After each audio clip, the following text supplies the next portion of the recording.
نشدید نباشی صحبت کنیم چه هوا خوبه چه هوا گرمه هوا خوبه تو تونل هم اینک میزنی نشسته تو چیز نه دیگه الان بعد تونل زدم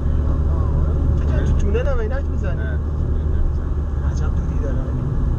چی؟ اینکم بله بله نبود چی میخواستم صحبت کنم داریم کجا میریم؟ چی کار میکنیم؟ تو در کانال من داری میگیری الان آره دیگه اون که اولش توضیح داد بعد دوباره توضیح میدم ببینم صدا کدومش بهتره میزنم امروز داریم میریم چیز قنادیه چیز امروز داریم میریم قنادیه دانژه که حتما خیلیتون میشناسینش چند تا شعبه داشت یه شعبه شمال داشت یه شعبه توی کوین سنتر فرشته داشت یه شعبه هم تو جردن که شعبه جردنش از این هفته‌ای که ما داریم میریم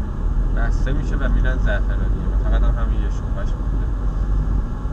میریم عکاسی شیرینی و دسر و کیک که خیلی هم هیجان انگیز و باحاله